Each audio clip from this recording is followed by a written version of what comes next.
জুমার নামাজের আগ মুহূর্তে হাদিসে কোরআন এবং হাদিসের আলোকে কিছু আলোচনা করা এবং শোনার আল্লাহ তাআলা আমাদেরকে সুযোগ করে দিলেন। সেজন্য আমরা সকলেই দিল থেকে শুকরিয়া আদায় করি, আলহামদুলিল্লাহ।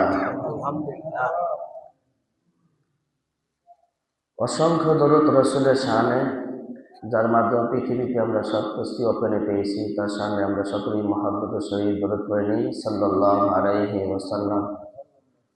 ইয়া রাব্বি সাল্লি ওয়া সাল্লিম দাইমান আবাদা আলা হাবিবিকা খায়রিল খালকি কুল্লিহিম।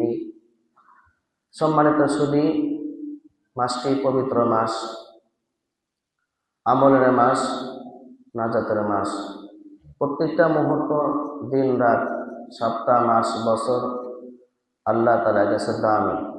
ইমানদার বান্দা বান্দির কাছেও দামি যদি সে মূল্যায়ন মনে করে। সেজন্য আমরা প্রত্যেকটা মুহূর্তকে আমরা সবাই নিজকে নিজকে মূল্যায়ন মনে করব, দামি মনে করব। হতে পারে কখন আমার সামনে আজরাইল আসবে, এটা কেউ জানে না। সেজন্য প্রত্যেকটা মুহূর্ত, রাত্র হোক দিন হোক, আনন্দ সময় হোক আর দুঃখের সময় হোক, সর্বাবস্থায় আল্লাহ তাআলার শুকরিয়া যেন অন্তর্ভুক্ত থাকে। পৃথিবীতে সব কিছু দিচ্ছেন আল্লাহ তাআলা, নিতে পারেন আল্লাহ তাআলা। মুহূর্তের ভিতরে আপনাকে কোটিপতি লাখপতি বানাতে পারে, মুহূর্তের ভিতরে আল্লাহ তাআলা পথের ভিখারিও বানাতে পারে।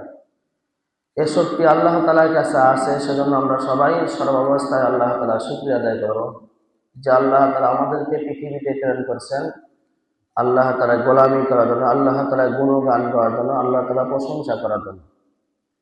আমরা সবাই কাঁধে কাঁধ মিলে সবাই একবদ্ধ হয়ে আল্লাহ তাআলার শুকরিয়া, আল্লাহ তাআলার গুণগান বেশি বেশি গাবো। তাহলে আল্লাহ তাআলা আমাদের উপর নিয়ামতকে বৃদ্ধি করে দিবেন।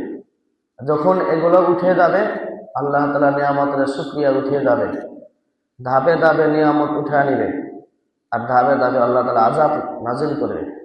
সেজন্য সর্বাবস্থায় আল্লাহ তাআলার নিয়ামতের শুকরিয়া যত বেশি হবে, তত আল্লাহ তাআলা নিয়ামত বাড়াবে। আমরা কিছু দেখছি, গ্যাসের সপ্তাহে ভূমিকম্প হয়েছে, এটা আমাদের অজানা কিছুই না। পৃথিবীর কোনো বাদশাহ, কোনো দাপটশালী লোক, কোনো ইমাম মুয়াজ্জিন কেউ ঠেকাতে পারে না, পারছে না। আবার কিছুদিন আগে গ্যাসের কাজ যৌতুক হয়েছে, সেম ঢাকাতে তাই হয়েছে। এই যে বারবার যে একটা সতর্কবাণী, এর থেকে বোঝা যায় এটাই ওলামায়ে কেরাম রিসার্চ করেছেন, এটাই যে মানুষের গুনাহের হার বাড়তি হবে, নেকির কাজ মানুষ কম করতেছে, আল্লাহ তাআলা নিয়ামতের শুকরিয়া আদায় কম করতেছে। সেজন্য আল্লাহ তাআলা বুঝে দিতেছেন এটাই যে মুহূর্তের ভিতরে পৃথিবী লড়াইয়া দিয়ে বিল্ডিং কেন তোমরা যা দিয়ে তৈরি করে না কেন, মুহূর্তের ভিতরে ভেঙে দিব, কেউ ঠেকাতে পারবে না। মুহূর্তের ভিতরে তোমার শক্তিকে নিশ্চিত করে দিতে পারবো, কেউ তোমাকে ধরে রাখতে পারবে না। সেজন্য আমরা সবাই বুঝি, জ্ঞানীমান বুদ্ধিমান, আল্লাহ তাআলা আমাদেরকে পুরোপুরি থিওরি দিয়ে এই পৃথিবীতে প্রেরণ করছেন। সেজন্য সর্বাবস্থায় আল্লাহ তাআলার নিয়ামতের শুকরিয়া আদায় করবো যে আল্লাহ আপনাকে এবং আমাকে প্রেরণ করছেন আল্লাহ তাআলার গোলামি করার জন্য। আল্লাহ তাআলা বলেন, ওয়া মা খালাকতুল জিন্না ওয়াল ইনসা ইল্লা লিয়াবুদুন, মা খালাকতুল জিন্না ওয়াল ইনসা লিয়াবুদুন। এরকম ভাবে আল্লাহ তাআলা পৃথিবীতে আমাদেরকে সৃষ্টি করে, জিন এবং ইনসানকে সৃষ্টি করে পাঠাইছেন আল্লাহ তাআলা দাসত্ব করার জন্য। যদি সেটা না করে তো অন্য কোনো কাজ করি, তাহলে তো আল্লাহ তাআলা আযাব দিবেন।